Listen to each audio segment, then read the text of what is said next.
राकेश गुप्ता जी।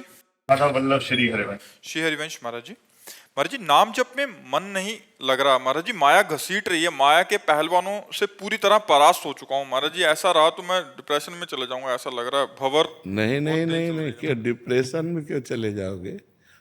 जब युद्ध क्षेत्र में उतरे तो परास्त होना या विजयी होना खास बात नहीं, खास बात है डटे रहना, पीठ दिखा के भागना नहीं है।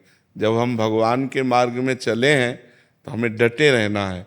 और देखो, मन लगे या न लगे, अगर हमको विष खवा दिया जाए तो मार ही देगा।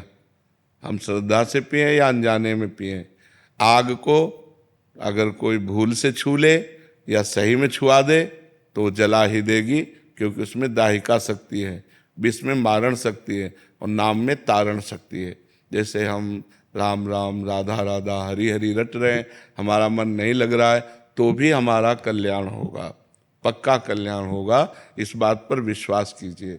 भगवान को जब ये बोलते हुए अर्जुन जी ने सुना कि जिसको अपने मन को वश में करने की प्रक्रिया नहीं आई, इंद्रियों को वश में नहीं किया, तो उसको योग प्राप्त होना, भगवत प्राप्ति होना कठिन है। जिसका मन वश में नहीं है, जिसकी इंद्रियां वश में नहीं है, उसे भगवत प्राप्ति नहीं हो सकती। तो अर्जुन जी को बड़ा संशय हुआ। अर्जुन जी ने प्रश्न किया कि भगवान, जो आपका नाम जप करता है, इंद्रियों को वश में नहीं कर पाया है, मन को वश में नहीं कर पाया है, फिर उसकी गति क्या होगी? जो इंद्रियों को वश में किए हैं, मन को वश में किए हैं, आपका भजन कर रहे हैं, वो भगवत प्राप्त हो जाएंगे, उनका तो काम बन गया। लेकिन जो नाम जप कर रहा है, कथा कीर्तन कर रहा है, लेकिन उसका मन वश में नहीं है, इंद्रियां वश में नहीं है, जो मन आया सो अपनी मनमानी करवा लेते हैं, तो उसकी गति क्या होगी? तो बहुत सुनने लायक बात है, वो नरक नहीं जाएगा। भगवान के भक्त का पतन नहीं होता, नामे भक्ता प्रणश्यति, भगवान के भक्त का नाश नहीं होता। पहली बात तो नरक नहीं जाएगा, दूसरी बात स्वर्ग नहीं जाएगा, क्योंकि स्वर्ग की उसने कामना नहीं की, मोक्ष होगा नहीं क्योंकि इतना साधन नहीं हुआ।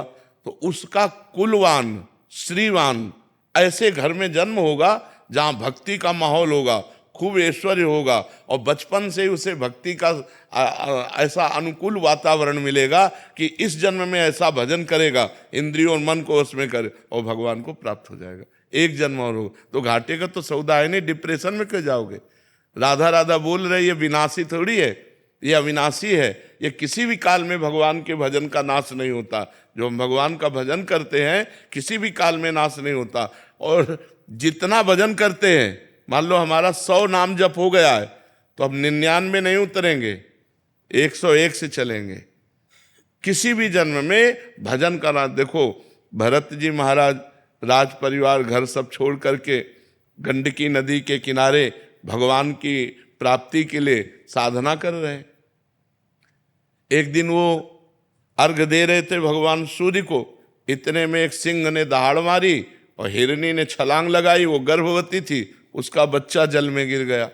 अब कोई भी दयावान पुरुष कैसे देख सकता है कि वो बच्चा नवजात पानी में बह जाए? दौड़ के उठा लिया, उठा के अपने आश्रम में लाए, उसका पालन पोषण करने लगे, हरी हरी दूब तोड़ के लाना, पवाना, दुलार करना। अब उसमें ममता हो गई, अब उसको छोड़ ही नहीं पाए, तो अंतिम समय हिरण का चिंतन बन गया। तो अगला जन्म उनका हिरण का हुआ, लेकिन भजन नहीं छूटा। आप भागवत में पढ़ के देख लीजिए, उस हिरण शरीर को गंडकी नदी में खड़ा करते और सूखे पत्ते खा करके वही मंत्र जपते जो राजर्षि भरत के रूप में भजन किया, और अगला जन्म ब्रह्मबोध संपन्न महापुरुष जड़ भरत के रूप में हुआ। भजन का कभी नाश नहीं होता। इसलिए डिप्रेशन वाली तो सब बात ही नहीं, ऐसा तो व्यर्थ तो हो ही नहीं सकता। केवल जबान से नाम जपने मात्र से जीव का परम कल्याण हो जाएगा। राम नाम मणि दीप धर, जीह देहरी द्वार, तुलसी भीतर बाहिरो, जो चाह सुजियार। मन लगे न लगे, राधा राधा कह रहे हैं, राम राम कह रहे हैं, कृष्ण कृष्ण कह रहे हैं, शिव शिव कह रहे हैं, परम आनंद मिलेगा। आप इसकी चिंता न करें। हाँ, जहाँ तक आपका बस है वहाँ तक आप गलत आचरणों से अपने को बचाइए। जब नहीं बचा पा रहे हैं तो भगवान के सामने ऐसे हो जाइए कि हे नाथ, देख लो मेरी सामर्थ्य नहीं, आप ही कृपा करके मुझे बचाओ, और ना बचाओ तो आप ही तारो। मैं जैसा नीच पापी पतित हूं, अब आपका हूं, आप देख लेना। ठीक है? हाँ, डिप्रेशन वाला शब्द ही उच्चारण मत करो, बिल्कुल नहीं।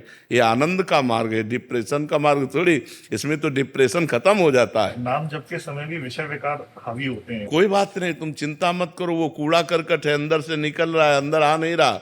जब नाम जप करते हैं और गंदी गंदी बातें मन में आती हैं, तो मन में आती नहीं है, वो मन से जाती हैं, क्योंकि नाम जप चल रहा है, वो मन को निर्मल कर रहा है। और उस समय ऐसी भावना करो कि हमारे मन से गंदगी निकल रही है, आ नहीं रही, क्योंकि भगवान के नाम का पहरा है। नाम पाहरू दिवस निशी, तो पहरेदार बहुत जोर का है, तो अंदर तो आ नहीं सकता, अंदर की गंदगी मार मार के बाहर निकाली जा रही, ऐसी भावना करना चाहिए।